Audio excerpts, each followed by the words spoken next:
Oui, bonjour à tous, bonjour mes frères et sœurs, bonjour amis auditeurs, auditrices. Je suis heureuse d'être avec vous ce matin pour un point santé. Et donc ce matin, nous allons parler de l'alimentation, de la micronutrition qui soutient l'immunité. Et nous allons voir l'importance de la micronutrition. Vous avez déjà dû en entendre parler autour de vous. Je fais aussi de la micronutrition.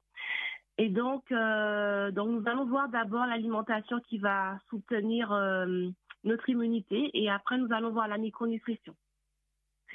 Alors, quel est le meilleur régime pour soutenir et renforcer notre système immunitaire? Est-ce que vous nous sommes déjà posé la question? Ce régime, nous le trouvons dans la Genèse 1er, 29 et Genèse 3. Notre Créateur nous a donné le meilleur régime qui soit, car il sait comment fonctionne notre organisme, car il en est l'auteur. L'alimentation végétalienne riche en fruits, en légumes, graines, oléagineux, les légumineuses qui remplacent la viande, voici le régime que nous devons suivre si nous voulons garder la santé. Ce régime favorise le sang alcalin. Il faut savoir que notre sang doit avoir un pH à 7,35, ce qui veut dire neutre. Le pH est une mesure de l'alcalinité ou de l'acidité d'une solution. Donc, c'est quelque chose qui se mesure par rapport à une prise de sang. Ou aussi au niveau des urines aussi, on peut aussi le savoir aussi. Le pH se mesure de 0 à 14. 0, c'est plus acide et 14, plus alcaline. D'une façon générale, les viandes, les volailles, les poissons, les fromages, les œufs, les abats, les fruits de mer laissent un résidu acide dans l'organisme. Il en va ainsi aussi des céréales et des farines de certaines légumineuses. Ça veut dire si on consomme trop de céréales et qu'il n'y a pas de légumes, ça apporte aussi un résidu acide aussi. Les fruits et les légumes oléagineux laissent un résidu alcalin. Les matières grasses, donc les huiles végétales, laissent un résidu relativement neutre. Et pour faire face à l'acidité de certaines légumineuses, on doit l'accompagner de légumes pour avoir un résultat alcalin. Alors, dans Conseil à la nutrition, à la page 18, nous est dit, notre vie durant, nous devons étudier la façon de maintenir le corps en santé pour permettre à tous les organes de cette machine animée de fonctionner harmonieusement. Il nous est dit aussi à la page 17, la vie qui nous est accordée est de courte durée. En conséquence, nous devrions nous demander comment puis-je utiliser mes forces pour en tirer le meilleur parti? Comment puis-je contribuer le mieux à la gloire de Dieu et au bien de mes semblables? Car la vie n'a de valeur que si elle est employée à réaliser ses objectifs. Nous ne devons jamais amoindrir ou entraver une fonction du corps ou de l'esprit. Si nous le faisons, nous en subirons à coup sûr les conséquences. Cela nous a été dit par la servante du Seigneur, Ellen White.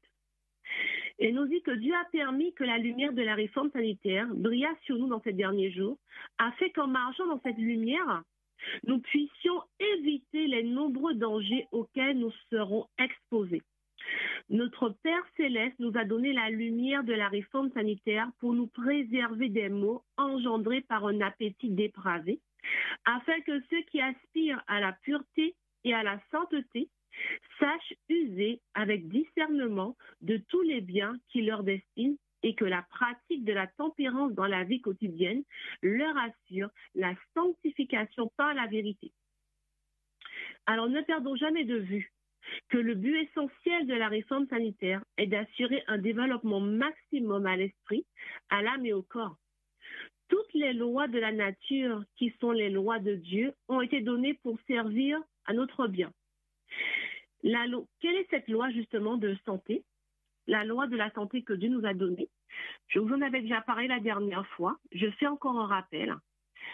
Donc la loi de la santé, c'est l'eau, l'air pur, le soleil, la nutrition, l'exercice physique, le repos, la tempérance, la confiance en Dieu. Aujourd'hui, nous allons parler plutôt sur la nutrition. Lorsque nous mangeons, nous devons prendre des aliments qui vont nourrir nos cellules, qui sont riches en nutriments. Juste une parenthèse, le sucre, le lait animal et le gluten sont des opioïdes alimentaires, c'est-à-dire qu'ils ont des effets comparables à celui de la morphine et ils inhibent les récepteurs des neurotransmetteurs tels que la sérotonine et la dopamine. Privilégiez les jus verts à base de légumes comme la laitue, le chou chinois, les épinards, le concombre, le céleri, qui sont d'excellents pour soutenir le système immunitaire. Ils apportent une grande partie de vitamines, des antioxydants et enzymes qui sont absorbés presque immédiatement par le corps. Vous pouvez leur donner un goût plus familier en ajoutant un peu de citron, de menthe, de gingembre, par exemple. Vous pouvez mettre une pomme aussi pour le sucrer. Donc, je répète, de privilégier des jus verts à base de légumes comme la laitue, le chou chinois, les épinards, le concombre.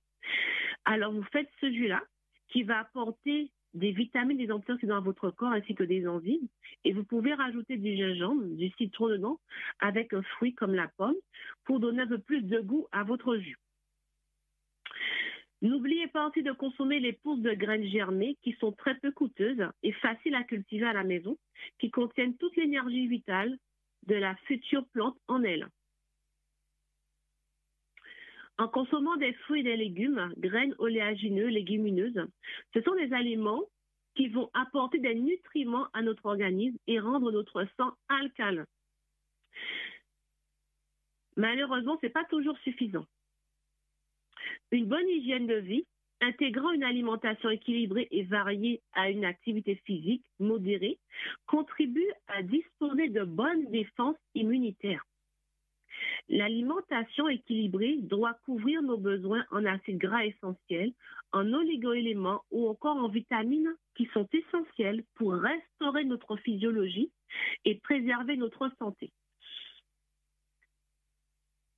Il faut savoir que ceux qui consomment des aliments pro-inflammatoires créent une porosité au niveau de leur intestin, ce qui va déclencher une vague de maladies. Je rappelle, comme je l'ai dit plus haut, la viande, le poisson, le gluten sont des aliments inflammatoires. Et donc, je vais citer quelques maladies qui peuvent en découler. On peut avoir la fatigue, l'insomnie, la diarrhée, constipation, ballonnement, affections cutanées comme l'eczéma, le psoriasis, des maladies liées au métabolisme comme la prise de poids, l'obésité et le diabète de type 2, le stress, la dépression, des maladies de la peau comme l'acné, il y a les dermites aussi, l'herpès, maladies infectieuses comme la grippe, le rhume, la gastro-entérite et même certains cancers comme le cancer du côlon. Le microbiote est un allié dévoué et courageux pour nous. Il vous aidera à vous défendre contre la maladie. Il contribuera à vous protéger contre les toxines, les métaux lourds. Il pourra vous donner meilleur moral car il favorisera la création de sérotonine, l'hormone du bonheur dans votre corps. Le microbiote intestinal ne s'établit pas de manière homogène dans l'ensemble du système digestif. Il se localise principalement dans l'intestin gras et dans le côlon. L'estomac étant un environnement trop acide pour le développement des micro-organismes, les études menées sur le microbiote intestinal par l'INSERM, c'est l'Institut national de la santé et de la recherche médicale, ils ont permis d'identifier 160 espèces de bactéries différentes parmi les 10 milliards de micro-organismes qui peuplent notre système digestif. Ces différentes espèces vivent en communauté avec des bactéries bénéfiques à notre santé, bien sûr, et d'autres bactéries à l'impact néfaste. Un bon microbiote intestinal doit ainsi avoir un bon équilibre avec une grande majorité de bonnes bactéries et une grande variété de micro-organismes. Donc, c'est-à-dire qu'il doit y avoir un équilibre entre les bonnes bactéries et les mauvaises bactéries. C'est important pour la santé. Mais il a besoin d'être respecté, ce microbiote. Et alors, il produit des myriades de bienfaits pour la santé. Si on prend soin de ce microbiote, c'est-à-dire que si on ne consomme pas des choses inflammatoires, donc ce microbiote sera en bonne santé. Les bactéries de notre microbiote fonctionnent comme une usine pour dégrader les aliments consommés. Donc, nous avons les bactéries qui vont traiter les aliments que notre système digestif n'a pas été capable de décomposer. C'est grâce à leur intervention et en fin de parcours que nos cellules intestinales sont capables d'assimiler certains nutriments. Alors, le microbiote aussi, il va s'occuper de synthétiser les vitamines. Ce sont les bactéries qui savent produire de la vitamine K, vitamine B12, la thiamine, la B1, la riboflavine, pour protéger notre tube digestif de la colonisation par des bactéries nocives. C'est l'effet barrière. Vous avez déjà dû entendre parler de ça, l'effet barrière. Le microbiote sert aussi dégrader des toxines. Il assure aussi l'équilibre de notre système immunitaire, dont 80% des cellules sont logées dans notre intestin. Il va fournir le carburant nécessaire au bon fonctionnement de notre côlon. Un microbiote bien équilibré, il faut 85% de bonnes bactéries. Chaque être humain possède un microbiote unique. Même si nous avons en commun la plupart des bactéries qui composent notre flore intestinale, leur répartition varie énormément d'un individu à l'autre. Nous avons en effet tendance à penser uniquement au rôle du microbiote intestinal dans les troubles digestifs, mais pourtant, le microbiote intestinal est un élément clé dans l'immunité intestinale. Il y a 3 éléments clés qui vont composer l'écosystème. Nous avons la muqueuse intestinale. C'est l'élément superficiel de la paroi intestinale. La muqueuse tapisse l'intestin et elle possède un véritable rôle de barrière sélective et assure l'étanchéité vis-à-vis des éléments pathogènes. Ce rôle est primordial dans l'immunité. En effet, elle ne doit laisser passer que les éléments d'intérêt comme les nutriments, les vitamines, les minéraux qui vont atteindre la circulation sanguine. Ce sont des éléments issus de notre alimentation, essentiels à notre survie. Donc, on va parler ici de perméabilité sélective. Lorsque cette perméabilité est déréglée, des molécules indésirables peuvent alors passer. Et lorsque ces molécules indésirables passent, c'est là où on parle de porosité, comme je vous parlais tout à l'heure. Et là, ça va justement engendrer de nombreux troubles. Nous l'avons vu, il s'agit du microbiote le plus présent de notre corps. Il colonise les parois de l'estomac et des intestins et se concentre dans le côlon. C'est à cet endroit que l'on retrouve la plus haute densité de bactéries. Il y a environ 10 milliards de bactéries. C'est énorme. Le microbiote intestinal a un rôle primordial lors des premières années de la vie. Il permet au corps de développer l'immunité intestinale. En d'autres termes, il aide le corps à distinguer les espèces ennemies, les pathogènes, et les amis commensals. On les appelle les commensals, ce sont les bonnes bactéries. Une véritable éducation en somme, avec un microbiote altéré à cette période, comme par exemple lors de la prise d'antibiotiques, il est possible le risque de développement d'allergies qui soit encore plus élevé. Lorsque nous prenons des antibiotiques, il faut savoir que ça agit sur notre microbiote et ça peut générer d'autres maladies parce qu'il va dérégler, le microbiote sera déréglé. Tout au long de la vie, son rôle est essentiel à l'effet barrière de la muqueuse intestinale qui lutte contre les substances indésirables. En colonisant la muqueuse, il empêche les pathogènes de passer et de coloniser l'intestin. Le microbiote entre en compétition avec les bactéries pathogènes et produit également des substances bactéricides. Il s'agit d'un véritable soldat pour le système immunitaire. Donc, c'est très important cet effet barrière.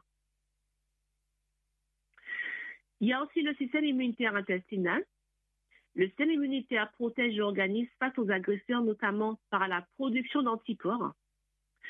70% des cellules immunitaires sont d'ailleurs situées dans l'intestin, ce qui illustre bien l'importance du système immunitaire intestinal.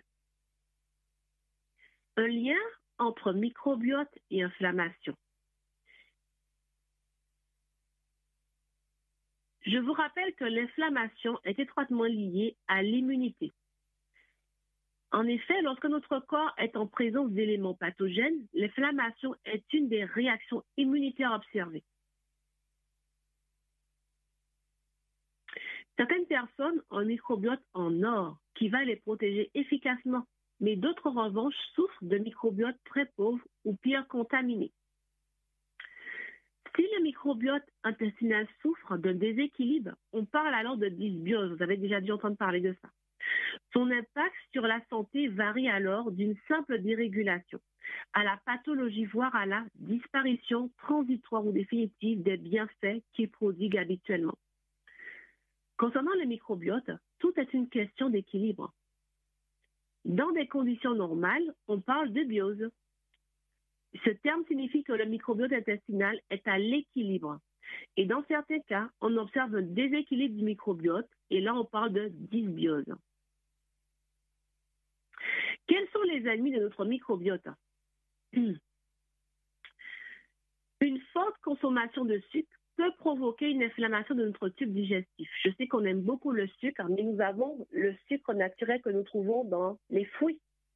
Vaut mieux privilégier le sucre des fruits que d'aller rajouter encore du sucre dans l'alimentation. Ça peut aussi provoquer une inflammation et ça peut agir sur notre microbiote. Les aliments transformés, les conservateurs qui contiennent détruisent la microflore saine et nourrissent les mauvaises bactéries et outre les levures. Donc les aliments transformés ne sont vraiment pas bons pour notre santé.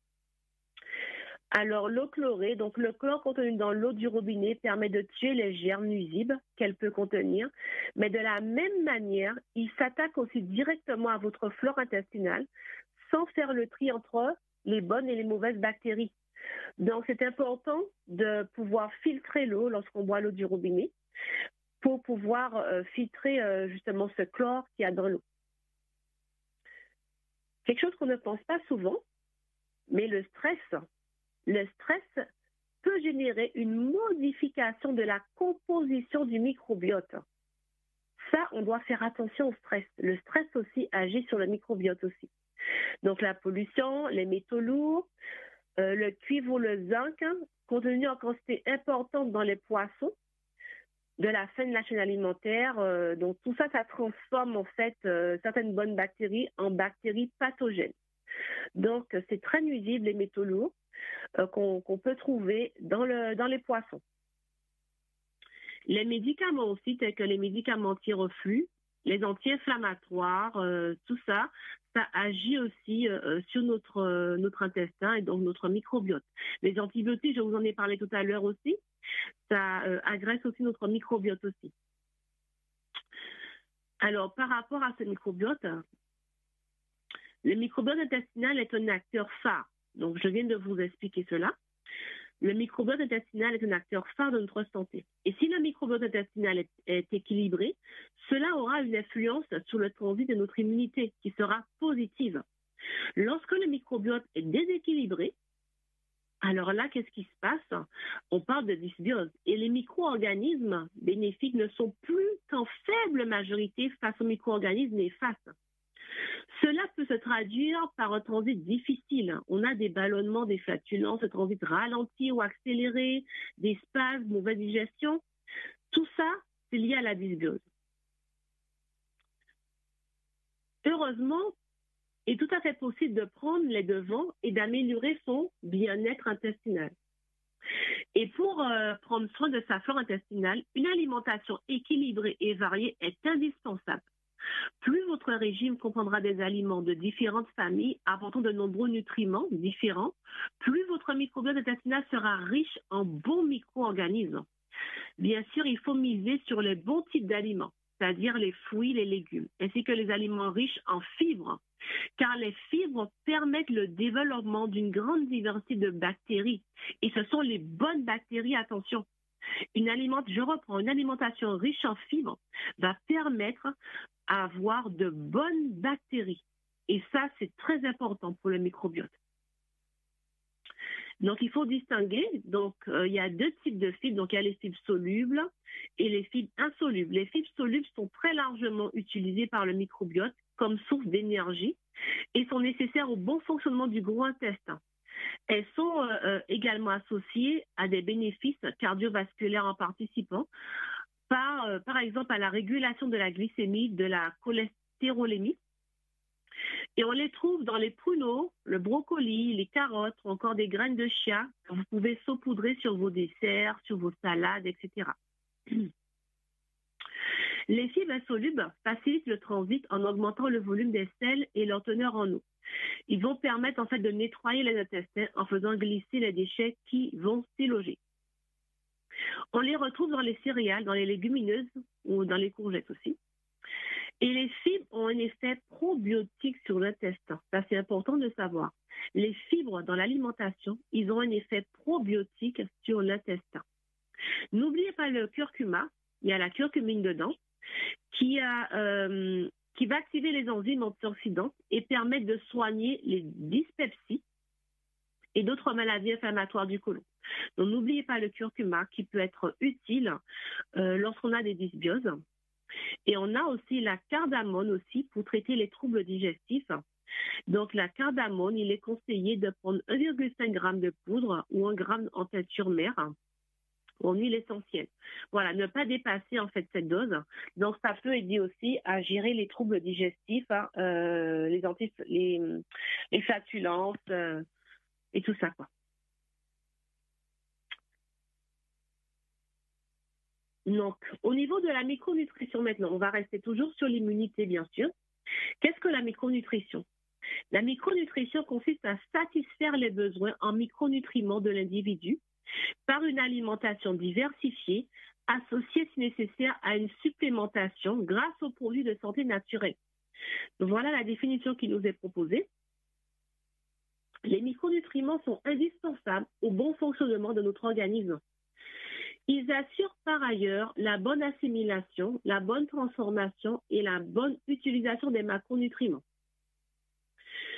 Donc, la micronutrition fait le lien entre l'alimentation, la prévention et la santé. Parmi les micronutriments, on retrouve les vitamines, les minéraux, les oligo-éléments, les acides gras essentiels, les polyphénols, les flavonoïdes, les acides aminés ou encore les probiotiques. Malheureusement, on sait qu'aujourd'hui, notre alimentation moderne est appauvrie en nutriments. Elle est trop grasse, trop sucrée, trop salée ou trop cuite. Nous avons tendance à consommer trop de produits transformés et raffinés, du gluten, j'en ai parlé déjà. Et tout cela, la viande, pour ceux qui en mangent, ça va encrasser notre organisme, notre foie, au lieu de se tourner vers une alimentation plus adaptée aux besoins de notre corps, permettant de lui offrir tout ce dont il a besoin pour fonctionner et de se défendre convenablement. Par conséquent, la supplémentation par le biais de produits de santé naturelle a pris toute sa place dans la micronutrition. C'est pour cela que nous parlons de micronutrition aujourd'hui. Une des applications de la micronutrition est le soutien de l'immunité. De nombreux micronutriments possèdent des bienfaits indéniables sur le système immunitaire, permettant de le rendre plus performant. Donc, je vous ai parlé des probiotiques qui ont un rôle très important au niveau du microbiote. Et nous savons que le microbiote joue un rôle clé au niveau de l'immunité. Donc, c'est important de prendre des probiotiques, de se supplémenter en probiotiques, bien sûr. La vitamine C, vous en avez entendu parler en long et en large depuis que nous sommes en pleine pandémie, que la vitamine C va renforcer le système immunitaire. Et donc, c'est très important de prendre aussi un complément en vitamine C. Mais il faut bien choisir sa vitamine C. Je vais vous parler de la vitamine C liposomale. Je vais plutôt vous conseiller celle-ci, la vitamine C liposomale, parce qu'elle va permettre en fait une meilleure absorption intestinale et au niveau cellulaire. Parce que la vitamine C, elle est en fait encapsulée par un liposome et ce liposome va permettre en fait le transport de la vitamine C directement dans la cellule. Ce qui va permettre en fait une action beaucoup plus prolongée sur la journée. Parce que lorsqu'on prend de l'acérola comme ça, il faut savoir qu'on a une perte. Le temps que la vitamine C arrive dans la cellule, il y a une perte. Et c'est pour cela que les laboratoires maintenant ont sorti en fait avec les recherches, ils ont sorti en fait la vitamine C liposomale. La vitamine C liposomale permet une meilleure absorption et pour une action beaucoup plus prolongée sur la journée. Donc, c'est très intéressant, je répète, la vitamine C liposomale. Donc, la vitamine D, nous savons aussi qu'elle est essentielle au fonctionnement de l'organisme et qu'elle elle possède de nombreux bienfaits sur le système immunitaire. Donc, ça, nous le savons. Je sais pas si vous avez entendu parler. Il y a des méta-analyses qui indiquent qu'une supplémentation en vitamine D pourrait être un moyen efficace de prévenir des infections des voies respiratoires. Donc, ça aussi, c'est important, surtout dans le temps où on vit. Elle est aussi anti-inflammatoire car elle va inhiber l'afflux des cytokines dans l'organisme. Voilà. Et il faut pas oublier aussi que la vitamine D3 est la forme la plus assimilable par l'organisme.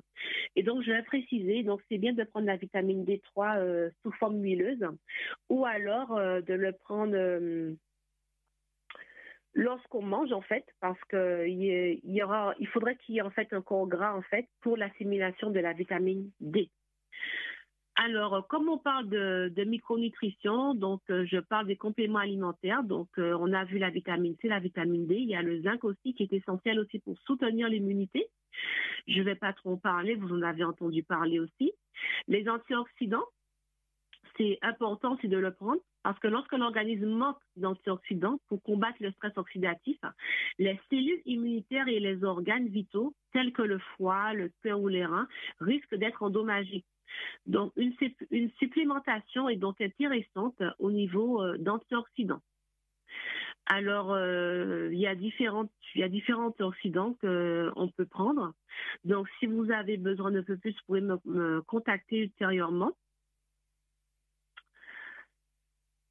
Voilà. Et puis, donc, pour conclure, notre Créateur nous a donné un régime à suivre. Des fruits, des légumes, des graines, etc., des aliments riches en fibres. Il savait que notre intestin, plus particulièrement le côlon, en avait besoin. Et donc, pour bien fonctionner. Et donc, nous avons aussi la micronutrition aussi qui est mise à notre disposition aussi, où on peut prendre certains compléments pour nous aider, parce que malheureusement, nous savons que le sol est pauvre et que les aliments ne sont pas aussi riches qu'avant. Donc, nous avons aussi les compléments alimentaires. Donc, que le Seigneur puisse nous aider à mettre en place ce régime afin d'être en bonne santé et de pouvoir entretenir ce corps qu'il nous a donné, car nous ne devons pas oublier que notre corps est le temple du Saint-Esprit. Donc, que Dieu nous bénisse et que la paix du Seigneur soit avec chacun de nous. Donc, si vous avez des questions, n'hésitez pas à me contacter.